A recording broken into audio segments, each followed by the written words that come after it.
Boa noite, pessoal. Me digam se vocês me ouvem bem.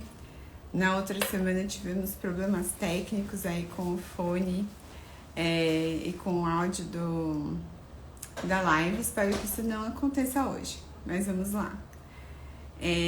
Hoje a live vai ser com a minha mestra, né, a doutora Ana Paula Basílio, que é reumatologista. Foi minha professora. E é uma honra tê-la aqui hoje comigo. Vamos falar sobre reumatologia, mas também vamos falar sobre carreira, né? Mãe, mulher, médica, esposa, como administrar tudo isso, né? E por que ela escolheu reumatologia. Enfim, vamos chamá-la, que ela já tá aqui no ponto. Em primeiro lugar, por ela ter aceitado, e sobretudo porque... Oi, professora, boa noite. Oi, boa noite, tudo bom? Tudo bem? Eu estava aqui, em Tudo. primeiro lugar, agradecendo por você ter aceitado participar da live.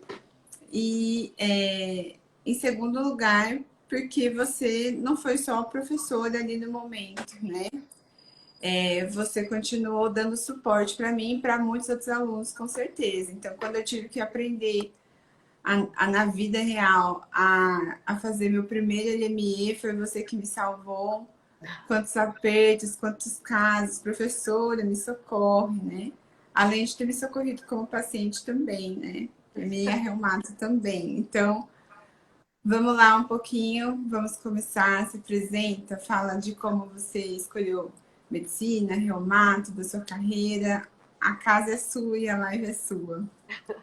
Obrigada, Ana, por ter me convidado, né? A gente falar um pouquinho de assunto até um pouco diferente, né? E assim, falar de mim. Eu sou Ana Paula, meu nome é Ana Paula Basílio, eu já sou formada aí há quase 30 anos, né? De formatura como médica. Escolhi a medicina porque eu sempre quis ser médica, desde pequena. Desde os 6 anos de idade, minha mãe, meus pais já me falavam que eu falava que queria ser médica, porque eu queria ajudar as pessoas, porque eu queria salvar vidas, sabe aquela ideia que todo médico tem, vamos salvar De que vai vidas, vamos salvar o ajudar os mundo. outros. Então, assim, mas na verdade foi um sonho mesmo desde pequena, né? Quando eu era pequena, eu falava que queria ser médica, que queria casar e queria ser mãe. Eu consegui tudo isso. Mas a medicina, eu acho que foi um dom mesmo, né? Não tenho médicos na família. Antes de mim não tem ninguém, nenhum médico. Depois de mim se formou recentemente agora uma prima de segundo grau que mora no Nordeste. Ela se formou agora, mas quase 30 anos depois. Então, eu resolvi ser médica porque eu gostava, eu era, acho que apaixonado por isso, por ajudar e por estudar, né? Eu sempre gostei muito de estudar e a medicina acho que chegou por dom mesmo, porque aos 6 anos de idade as crianças hoje de 6 anos de idade quer saber de jogos na internet. Na minha época não tinha isso, então eu resolvi desde pequena.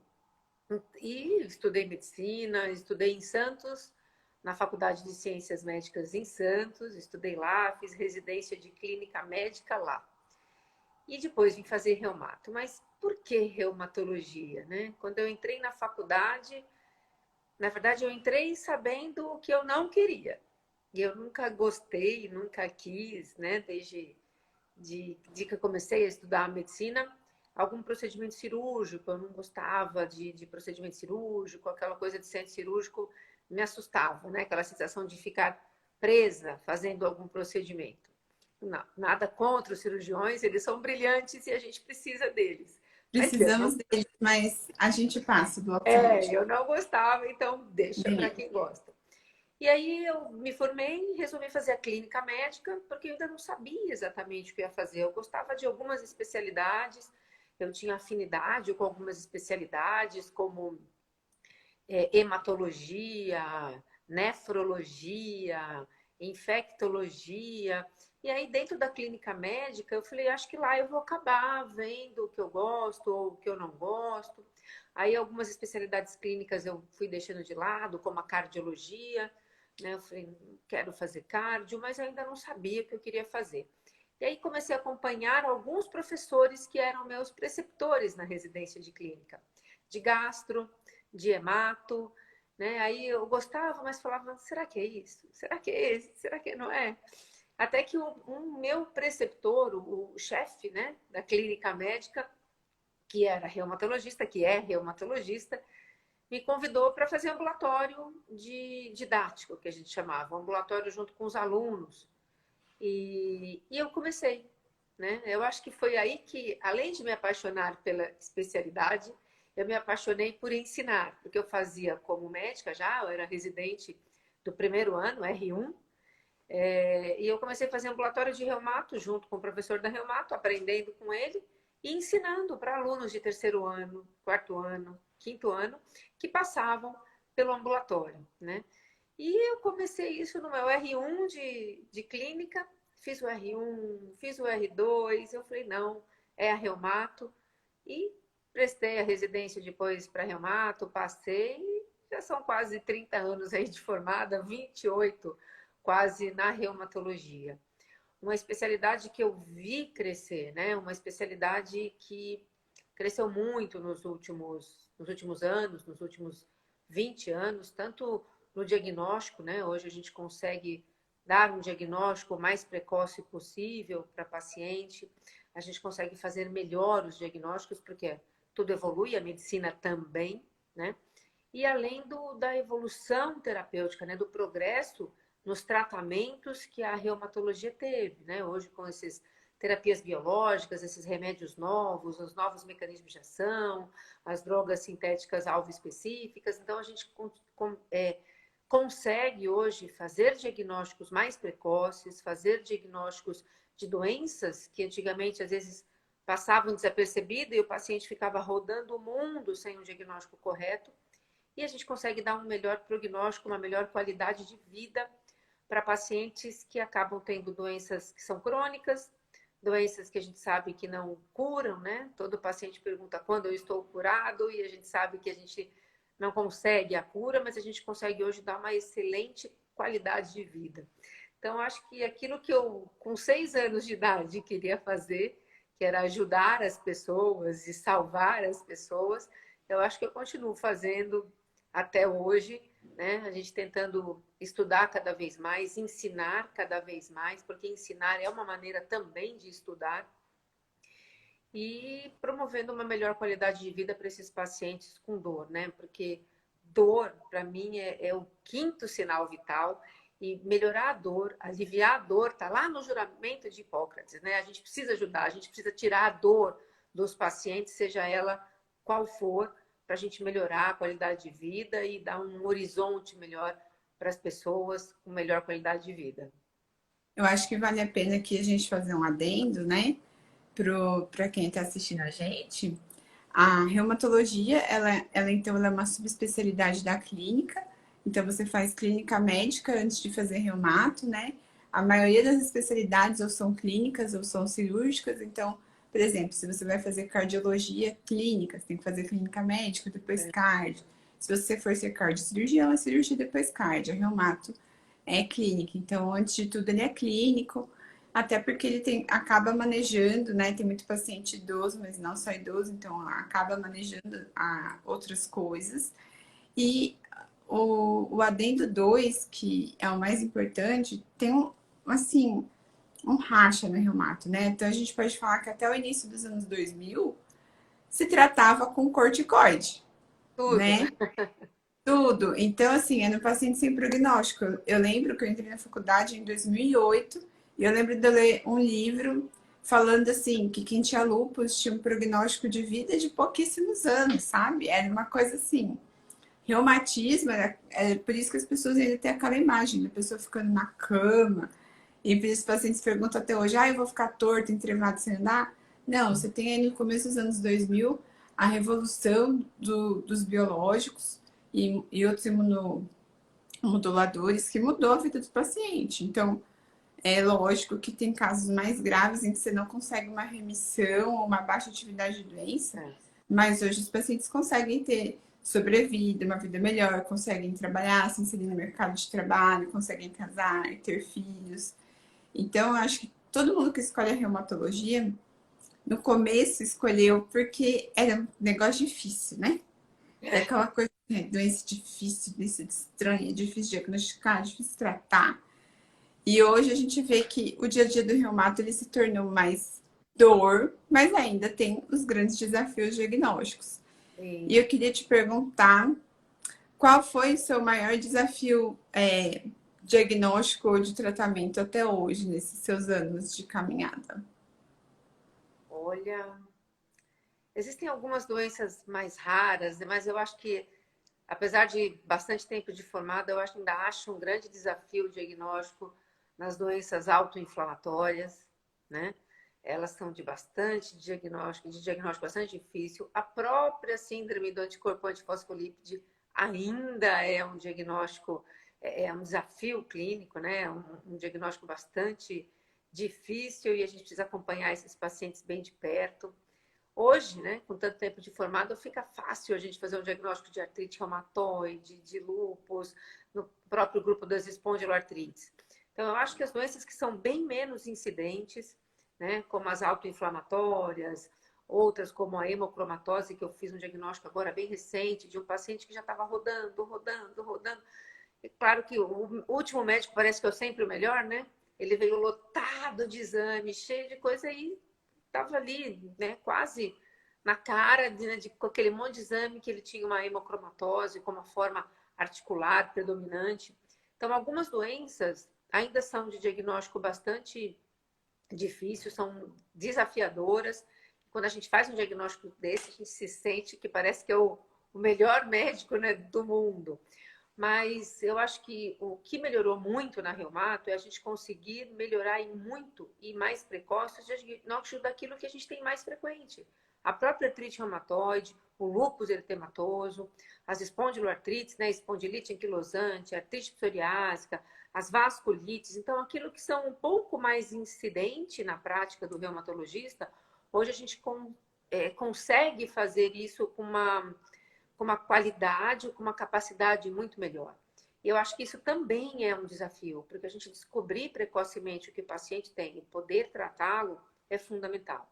O diagnóstico precoce é fundamental em qualquer especialidade, mas especialmente nas nossas que tratamos com doenças crônicas e que a gente precisa melhorar o prognóstico desses pacientes. E aí, agora voltando, né, à pergunta de como conciliar tudo isso, porque só de faculdade e de residências foram 10 anos. Depois você já engatou o mestrado e doutorado, né? Mas Sim. quantos anos? Então, eu me formei em 93, aí foram 2 anos de clínica médica, depois 2 anos na reumatologia, e depois mais alguns anos, né, fazendo mestrado, doutorado. Então, eu fui terminar, né, a gente nunca termina, porque a gente nunca para de estudar, mas eu fui terminar essa parte mais acadêmica mesmo em 2002, aí eu já tinha 9 anos de formado, mas, assim, estudando, fazendo mestrado, doutorado, e trabalhando já, né? E eu acabei casando numa primeira vez, eu estava na residência, eu estava começando o mestrado, eu casei, mas depois me separei, não tive filhos no primeiro casamento, e aí acabei, né, entrando de cabeça e fui até terminar esse doutorado, que eu terminei em 2002. Aí Aí depois você pensou, vou me dedicar só agora à minha carreira. Chega, no caso, você foi decisão, mas mais ou teve esse menos pensamento isso. ou não? Mais ou menos isso, né? Trabalhava e aí foi na época que eu abri o consultório. Eu já trabalhava em consultório, mas abri o próprio, né? Eu já estou no meu próprio consultório, já tem 20 anos. Aí eu abri o consultório e você vai, né? Trabalhando, até que um dia eu falei, gente, eu queria, quando eu era criança, né? Eu queria ser médica, eu queria casar. Eu já consegui, mas eu quero ser mãe. Eu queria ser mãe, né? E aí, na época, né, você tá trabalhando, tá solteira, a idade chegando. Eu falei, produção independente.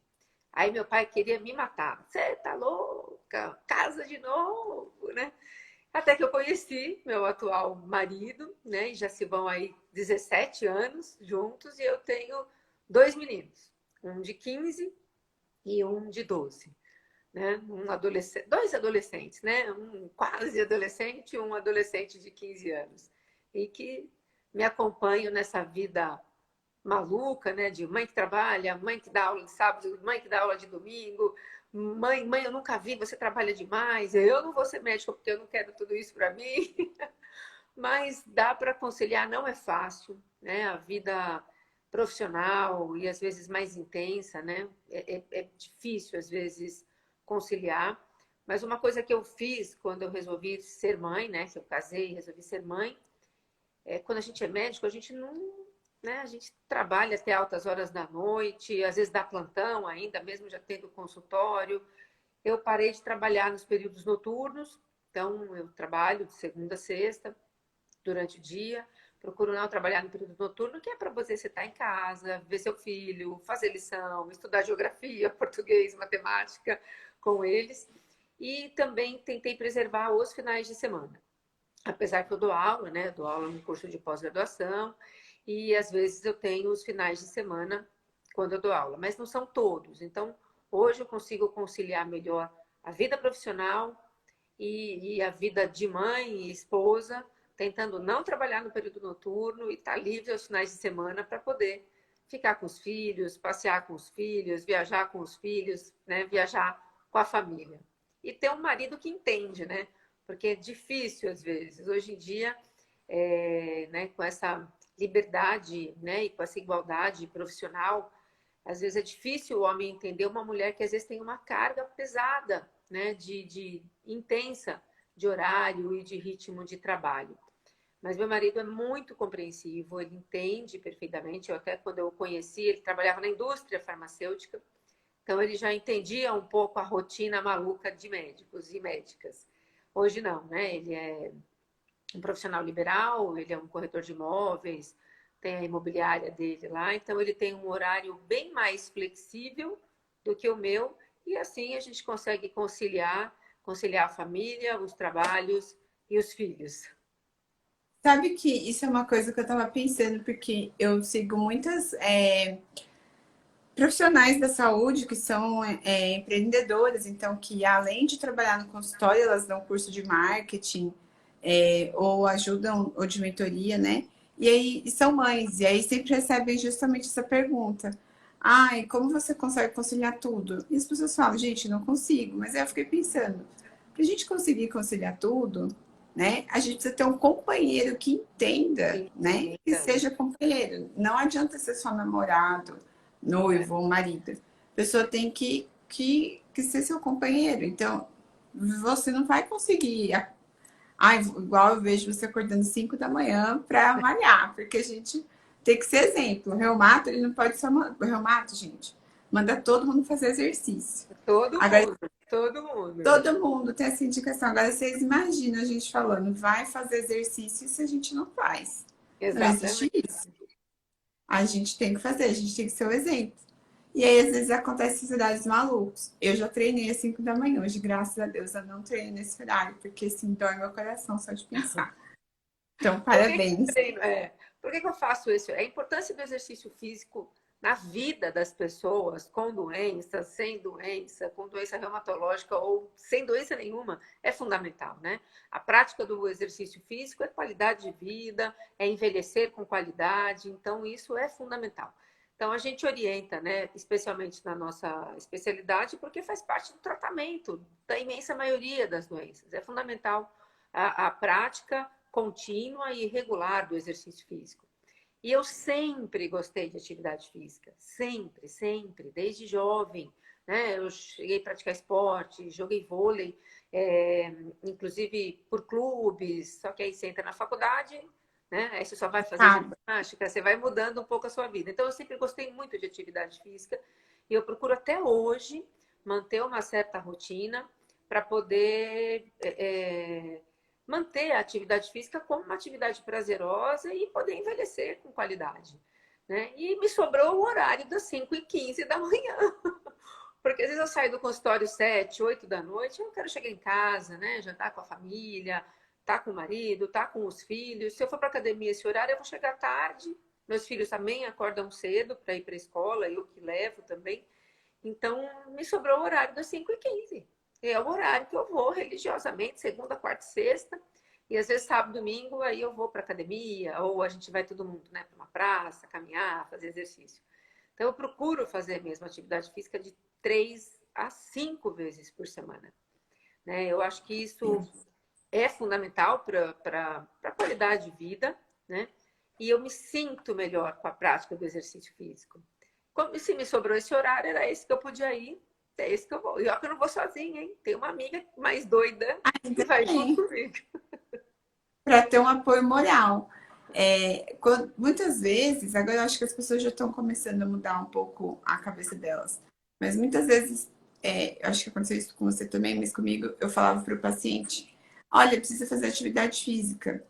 Mas por quê? Eu não tô gordo. Tipo, na cabeça das pessoas, atividade física é ficar marambado, emagrecer, e não é.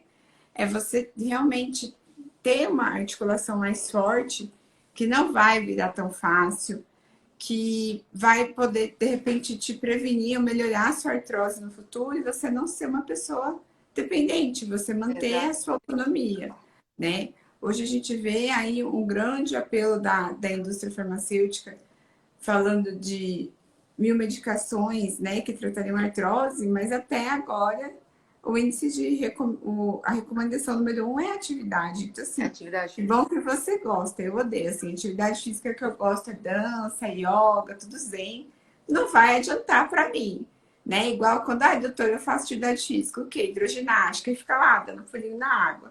Eu sei, gente, que é uma delícia, mas não vai fortalecer você. Se é a única coisa que dá para fazer, tudo bem.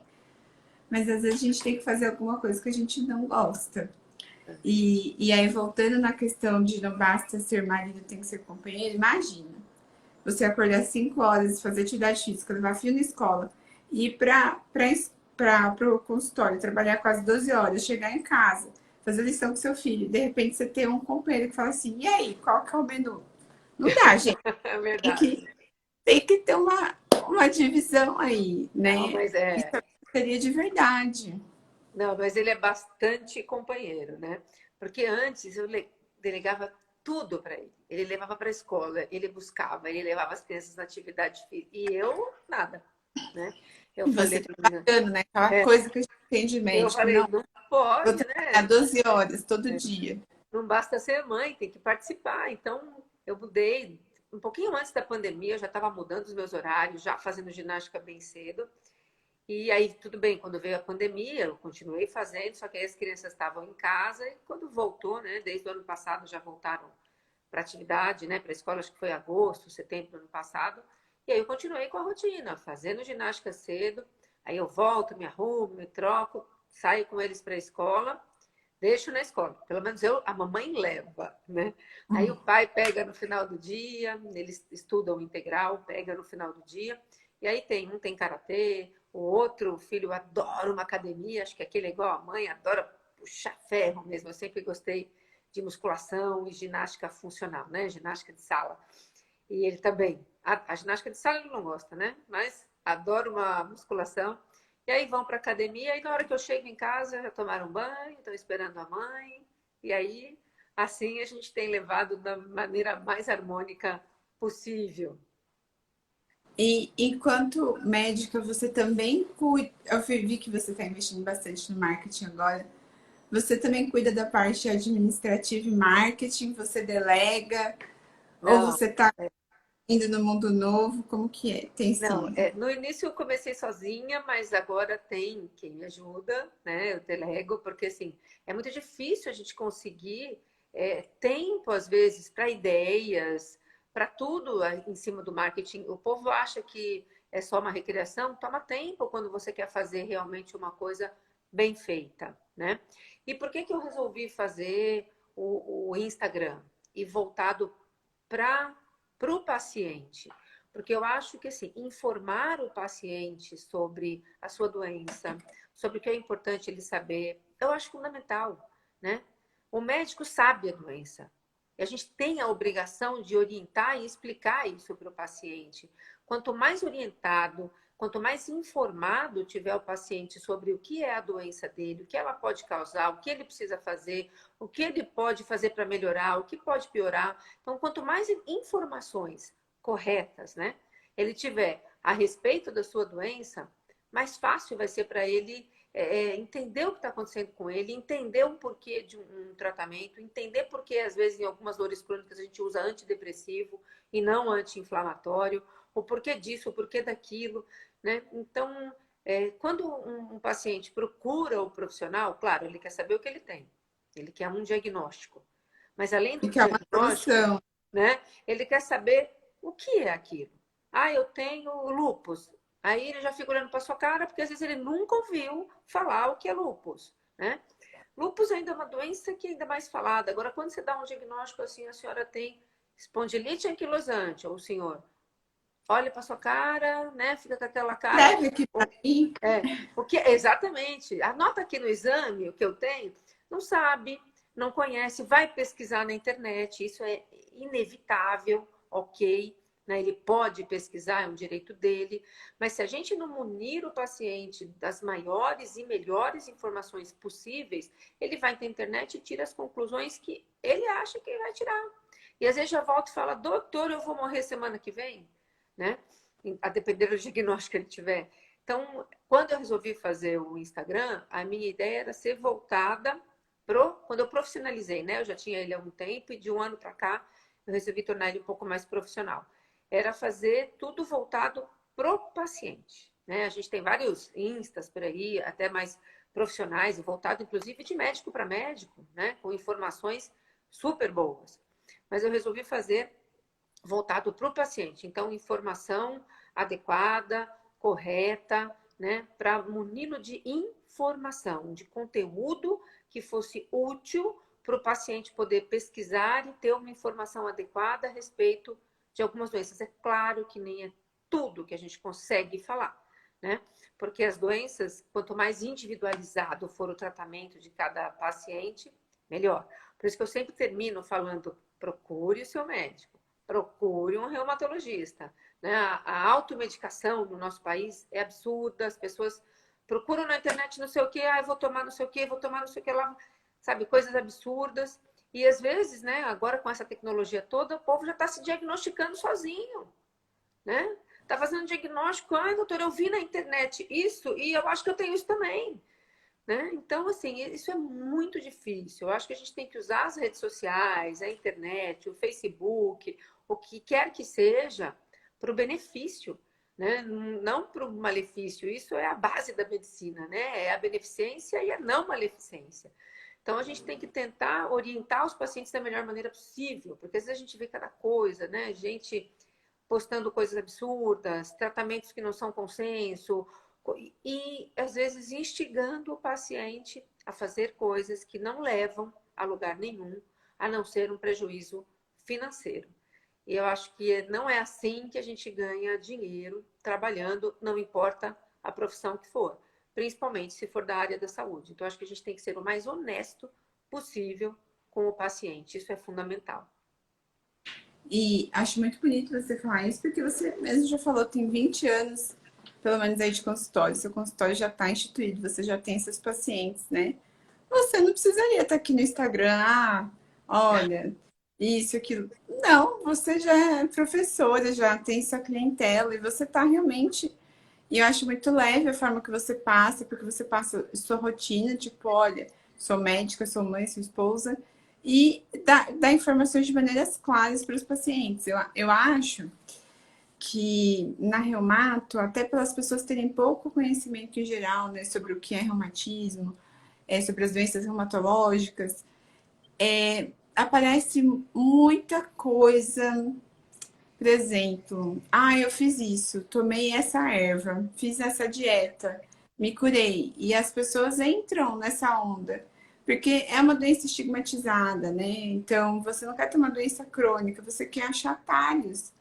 E, infelizmente, não existem atalhos. Então, às vezes, você vai lá naquele profissional que está te prometendo uma cura de uma doença que ainda não tem cura, e você vai acabar progredindo a sua doença, né? De repente perdendo ali, né, uma articulação, né? que você poderia ter salvo com algum outro tratamento. Então, por isso a informação é tão importante. Exatamente. Até para o paciente ter um diagnóstico correto, saber da sua doença, né? Evitar, às vezes, gastos desnecessários com coisas que não são ainda adequadas, não são consenso, né? Tem paciente que fala para mim, mas eu fiz A, B e C e melhorei. A vontade, às vezes, é de falar assim, mas será então que você tinha realmente a doença X? Né? Porque tem doenças que são bem estabelecidas, né? A gente sabe disso, tem critérios para isso, critérios para a gente fazer um diagnóstico. Aí o paciente toma lá a flor de maracujá e volta e fala que está curado. Então, será que ele tinha doença? Será que aquele efeito placebo, será que ele não estava só nervoso, estressado, aconteceu alguma coisa, aí ele tomou lá a flor de maracujá e ficou curado? E é o Então, que eu sempre falo para os pacientes. Se essa pessoa descobriu a cura para tal coisa, por que ela não está lá ganhando prêmio Nobel, não está lá em Harvard, está aqui, entendeu? Então, eu acho que, já que a gente começa falando de reumato, eu acho que tem os pacientes entrando, você falou de doença autoinflamatória, que são as mais difíceis de diagnosticar. Resumidamente e facilmente para os pacientes, qual que é a diferença de doença autoimune para doença autoinflamatória? Né? E se são todos reumatismos? Vamos dar essa luz. então, as doenças autoinflamatórias não é assim muito o foco do que eu faço diariamente, até porque ela tem um perfil muito mais nas crianças, né? Em crianças, em adolescentes, a gente acaba vendo um pouco mais. Então, são doenças, às vezes, de cunho genético. São pacientes que nascem predispostos a alguma doença autoinflamatória, que não são produtoras de autoanticorpos. Então, ela não é autoimune.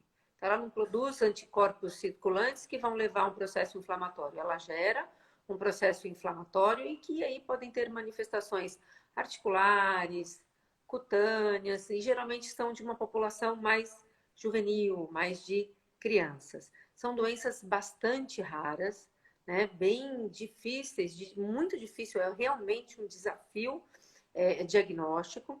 Até hoje eu me desafiei com uma que era uma adolescente que veio para mim falando, é lúpus. E não era, porque ela nunca fechava critério para lúpus, ela tinha uma síndrome autoinflamatória e, né, continuou acompanhando e de repente essa paciente sumiu, não sei se mudou, acho que ela mudou de estado e eu não a vi mais. Então, mesmo os reumatopediatras que acostumam mais a ver ou lidar com essas pacientes, com esse tipo de doença, já vem isso com uma dificuldade muito grande. Então, as síndromes autoinflamatórias, distintamente das doenças autoimunes, são doenças, ambas têm um processo inflamatório sistêmico. Né? A autoimune é mediada por autoanticorpo. Então, por exemplo, um lúpus, uma artrite reumatoide, uma síndrome de Sjögren, são doenças que produzem autoanticorpo. O que é autoanticorpo? Né? Eu estou falando, acho que tem paciente aí entrando. São pacientes que produzem anticorpos, né? Produzem células que vão atacar as suas próprias células. Então, e aí isso vai gerando um processo inflamatório importante. Por exemplo, lúpus, né? O protótipo da doença que mais produz autoanticorpo. E aí ele vai gerar diversas manifestações. Dores articulares, queda de cabelo, né? Alopécia, falha, né? Mesmo do cabelo, problemas renais, na pele, e aí vai. Então, a diferença clássica, né, para entender é a produção desses autoanticorpos, a predileção das autoinflamatórias por crianças, não que as autoimunes não possa ter, pode, mas as autoinflamatórias têm uma predileção muito maior por criança do que as autoimunes, que também tem, mas acomete adulto também. E são doenças muito, muito pouco incidentes, que quando chegam no reumato já passaram por diversas especialidades, já tem diversos diagnósticos. Se você não parar, sentar, tirar uma boa história, conversar com essa paciente,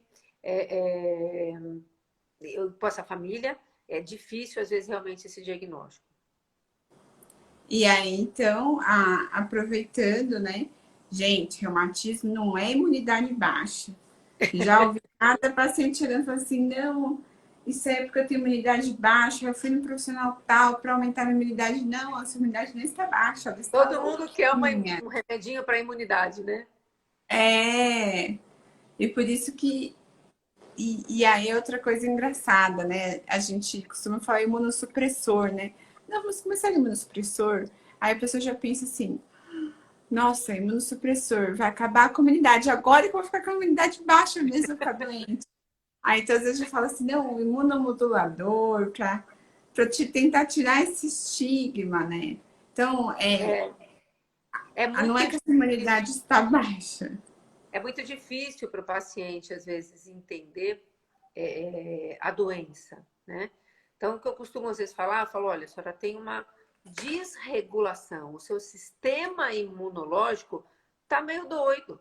Ele está produzindo aí células que estão atacando você mesmo. Então, a gente tem que controlar isso, né? A gente tem que diminuir essa produção desses autoanticorpos, né?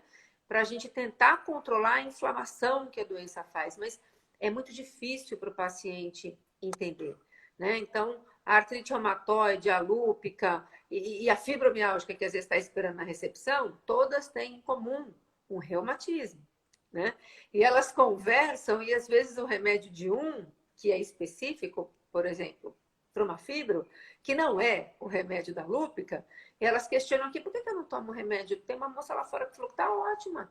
Toma uma injeção, por que eu não tomo? Eu falo, porque você não precisa, porque não é o seu diagnóstico. Então, o reumatismo não é tudo igual, né? O sintoma que é muito comum em quase todas, né? As doenças reumatológicas inflamatórias ou degenerativas, que é a dor. Mas até a dor não é tudo igual, né? Dor é um sinal, né? O quinto sinal vital é a coisa que faz o paciente nos procurar, todo mundo procura, né? A ausência de dor, tirar aquela dor, mas a dor tem diversos mecanismos, seja ela inflamatória, seja ela neuropática, seja ela por mecanismos diversos, e a gente precisa identificar essa dor, controlar essa dor e melhorar a qualidade de vida desses pacientes. Então, isso cabe ao médico, né? Isso cabe a ele identificar corretamente o diagnóstico. E a partir de um diagnóstico correto e adequado, orientar da melhor maneira possível esse paciente, né? Para ele tentar aprender a conviver com aquilo que ou ele nasceu predisposto, ou apareceu porque é uma doença degenerativa, e conviver da melhor maneira possível, com a mínima dor possível, quem sabe com a ausência de dor, e continuar a sua vida, né? Não é um diagnóstico não é uma sentença de morte falar Não, você tem lúpus, entendo. né? Elas casam, elas têm filhos, né? Não é uma sentença de morte ter espondilite, artrite psoriásica, né? Síndrome de Sjögren, muito pelo contrário. Claro, tem casos mais sérios, sim, tem. Mas até aí a gente está ali para tentar ajudar e melhorar da melhor maneira possível. Mas para isso, né, a participação do paciente no tratamento da doença que é dele é fundamental.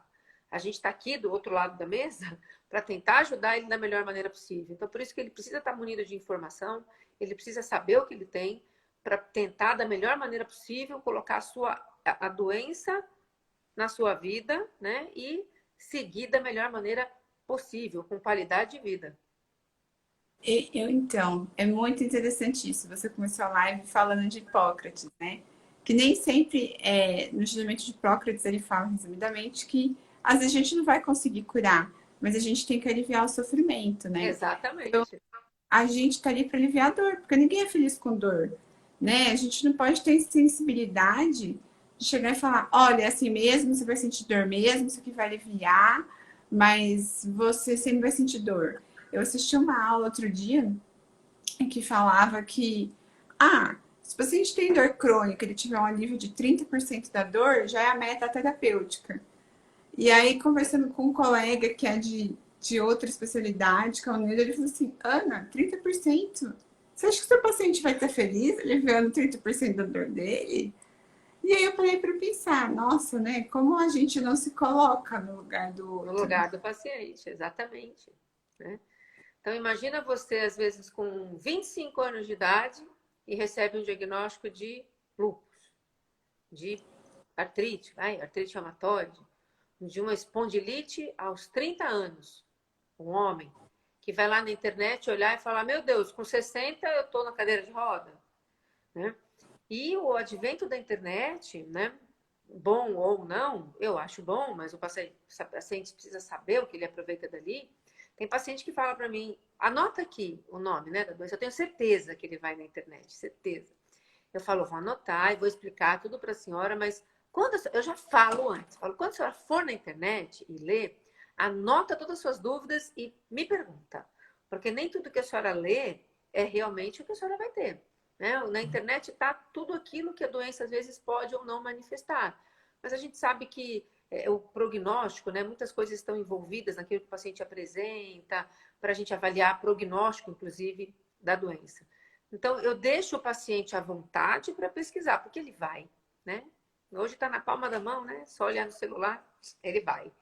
Então, eu falo, vai, olha, tire mais dúvida ainda, venha com as dúvidas para eu tirar mais as suas dúvidas aqui. E eu acho também muito importante os pacientes participarem de grupos de pacientes.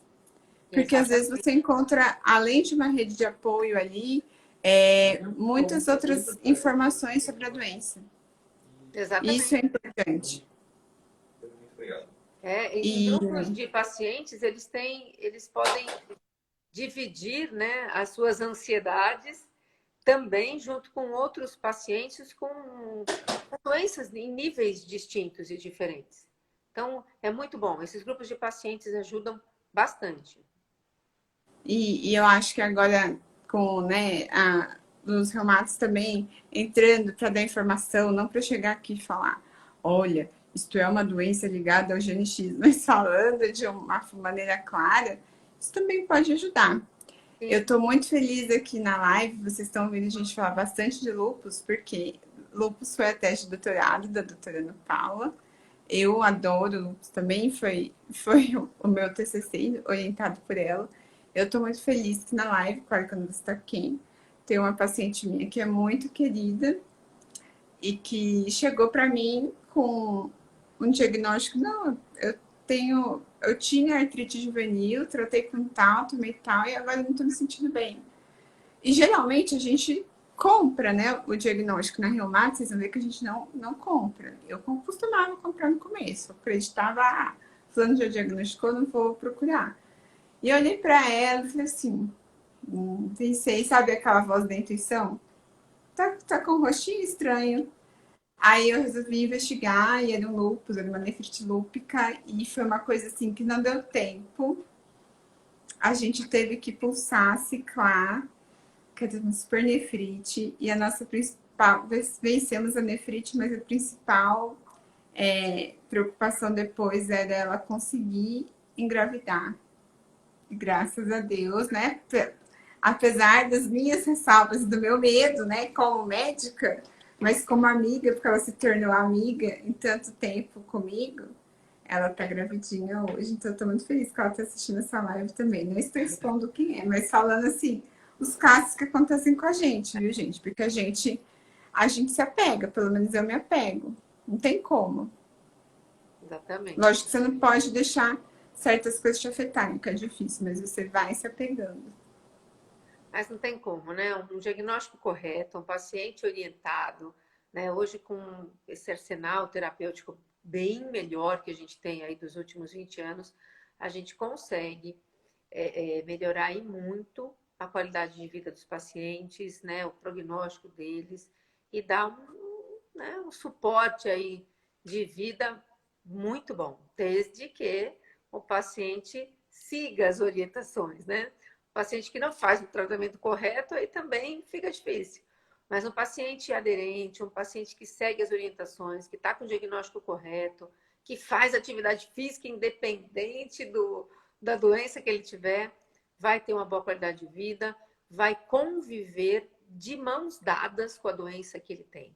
Ele não vai aprender a viver com dor, ele vai aprender a contornar e a lutar por aquela dor e melhorar a sua qualidade de vida, porque não tem como aprender a viver com dor, né? É impossível. Não dá para viver com dor 24 horas por dia, ninguém fica feliz, né? Ninguém fica de bem com a vida, né? A sua vida para e parece que você está num outro mundo ou vivendo algum pesadelo em vida. Então, não tem como. Então, hoje, quando a gente consegue melhorar a qualidade de vida dos pacientes, já é fundamental. Tirar a E dor é o que a gente tenta. A gente sabe que é muito difícil, né? Tem casos e casos, mas tentar melhorar a qualidade de vida dos pacientes nas doenças crônicas é fundamental. E a pessoa nem deve se conformar com aquilo. Não se conforme com pouco. Não se conforme com alguém que fale. Você vai sentir dor e é assim mesmo. Exatamente. Indo para as considerações quase finais da live, me diga o que você mais gosta na reumatologia, no seu trabalho, o que te satisfaz mais. O que mais me satisfaz, independente do diagnóstico, é o paciente sentar aqui na minha frente e falar: doutora, eu estou muito melhor. Independente do que ele tenha. Sabe? Pode ser artrite reumatoide, lúpus, espondilite, pode ser a doença mais rara ou mais comum, sabe? Pode ser uma fibra, uma dor lombar, uma tendinite, tá? É ver o sorriso do paciente, é ver um paciente com melhora de dor, é ver um paciente que tem mais qualidade de vida. Eu acho que isso, para qualquer médico e em qualquer especialidade, quando a gente tem um paciente satisfeito, né? Quando você tem uma boa relação médico-paciente, é fundamental. A gente sabe que isso não é 100%, né? A melhora de um tratamento, né? Tem muitas interferências, até a própria adesão do paciente, né? Às vezes a gente está tratando uma dor crônica e o paciente passa mal com quase tudo que é remédio. Então a gente sabe que muitas coisas é difícil. A prática do exercício físico é muito difícil a gente convencer um paciente com dor, seja ela qual for, que ele precisa e que é necessário para ajuda de dor. Então, eu acho que o maior prazer que eu tenho é quando o paciente senta aqui, hoje eu estou no consultório ainda, e fala, agradece, abraça e fala: eu estou muito melhor. Não importa o diagnóstico, pode ser o mais complexo, o mais raro, como o mais simples, né? Se eu pude interferir na qualidade de vida daquele paciente, eu já me sinto assim satisfeitíssima. E você Eu se acho sente que realizada hoje com a Reumato? eu sim, eu me sinto, eu acho que foi, fiz uma boa escolha, fiz uma escolha feliz. Eu gosto muito do que eu faço. É, dou aula, eu adoro ensinar aquilo que eu faço, eu adoro passar tanto o conhecimento como a prática clínica, né? Uma coisa é a gente adorar reumato e ter 3 anos de formado, outra coisa é ter 30, né? Então eu acho que quanto mais a gente puder passar experiências boas, fundamental. Eu realmente me sinto realizada. Então, aquilo que eu quis aos 6 anos, que era ser médica, casar e ser mãe, eu consegui. Olha que eu casei 2 vezes. Mas, Pode ter certeza mesmo, se era isso que queria. exatamente. Então, eu gosto muito do que eu faço. Não me arrependo de ter escolhido a profissão. Muito pelo contrário. E se eu faria de novo, faria tudo de novo. E talvez, né, de um jeito até melhor ainda, né? Porque se a gente já passou por ela, a gente saberia até o que fazer e fazer melhor, né? Mas me sinto bastante realizada, faço o que eu gosto e espero continuar fazendo muitos anos ainda, poder ajudar muita gente da melhor maneira que eu puder. E como essas lives são sempre mais voltadas para as mulheres, queria que você desse um recado, assim, especial para as mulheres, para inspirá-las. Mas, assim, de antemão, eu acho que já fica o exemplo que dá para fazer tudo, dá para ter uma carreira, dá para encontrar alguém, não precisa ser cedo, porque às vezes a gente tem uma crise nos 30 que, ai meu Deus, não encontrei ainda a pessoa, não casei, não tive filhos, todas as minhas amigas estão casadas com filhos e eu não. E você pode encontrar essa pessoa aos 40, você pode ser mãe aos 40, vai dar tudo certo, você pode. A sua vida não acaba nos 30 anos. Então, acho que isso é uma breve, mas queria que você falasse isso para as mulheres, desse isso de inspiração Olha, para elas. o que eu posso falar? Acho que eu acho que independente da profissão que cada um escolha, então escolha aquilo que você goste de fazer, aquilo que sai da alma e do coração. Quando a gente faz o que gosta, a gente faz bem feito.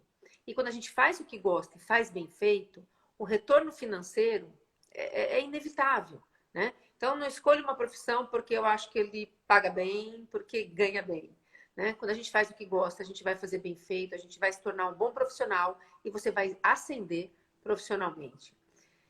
Em relação a ser mãe, hoje em dia a gente vê as mulheres realmente sendo mãe às vezes mais tarde. Então, a maternidade, né, depois dos 30 é perfeitamente viável. Eu tive o primeiro filho aos 37, o segundo aos 41. Minha segunda gravidez foi melhor ainda que a primeira. Então, quando a gente quer ser mãe, a gente consegue, dá para conciliar. Não é fácil, tá? É uma vida um pouco de a gente abdica de algumas coisas para poder se dedicar a outra, que é o amor de um filho. Mas mãe, eu te amo, chega logo, não tem preço que pague no mundo. Não tem, né? Quando os meus filhos daqui a pouco ainda não me ligaram, daqui a pouco eles estão ligando. Mãe, cadê você? Estão mandando a polícia atrás, na verdade. Então, assim, dá para né, fazer uma boa profissão, fazer o que gosta, isso já vai dar prazer na vida, né, quando a gente faz o que gosta. Ter filhos depois dos 30 não é um bicho de sete cabeças. Ter filho, inclusive com doença reumatológica, não é um bicho de sete cabeças, a gente só precisa se preparar e programar para isso. Então, casar, ter filhos, né? A gente consegue fazer, né? Não precisa, eu acho que hoje em dia eu vejo bastante isso, eu tenho sócias mais jovens, e eu não vou casar, eu já tô com 39, eu tô com 30 e tanto, vai casar, vai ter filho, né? Dá para fazer de tudo um pouco, desde que a gente se programe para isso e faça sempre com bastante amor e dedicação. Então, amor e dedicação como mãe, como esposa, como profissional, a gente vai acabar fazendo sempre o melhor para a gente e para o paciente, no caso, eu sendo médica, né? Você, a gente vai acabar fazendo o que a gente gosta e transformando tudo aquilo que a gente gosta de melhor para o paciente. E dá para conciliar a vida de mãe, a gente consegue fazer um pouquinho de tudo, né? A gente se vira nos 30. Se vira e dá certo, e sempre com Exatamente. amor e bom humor. Isso é Exato. fundamental. Queria agradecer por você ter aceito participar dessa live, foi maravilhosa. Tenho certeza que os pacientes ou usuários que assistiram adoraram também. Vai ficar salvo aqui no meu e no seu para quem quiser assistir depois. Acho que a gente conseguiu falar bem sobre a profissão e sobre como conciliar carreira, família. Isso é possível, não é Hollywood que você tem que escolher ou ser Não, a máxima na carreira e abdicar de família e filhos. E mais importante, que mesmo com os anos que vão passando da medicina, a gente não deixar o nosso coração ficar frio, exatamente. continuar sempre tocado e tocando o coração dos nossos pacientes. Tanto é que a gente teve carinho aí de muitos pacientes que assistiram a live. Então, eu só tenho a agradecer. Uma boa noite. Vou liberar você para seus Obrigada, filhos, Ana. que eles vão atrás de mim também. Obrigada, boa noite. E quando quiser, pode me chamar, a gente pode falar até de algumas outras doenças. Podemos, podemos. Deixem aí nos comentários que doenças vocês querem que a gente faça uma live depois. Tá Tá joia. bom? Obrigada. Boa Um noite. beijão para você, um beijão para todo mundo. Boa Boa noite. noite. Tchau, tchau. Tchau.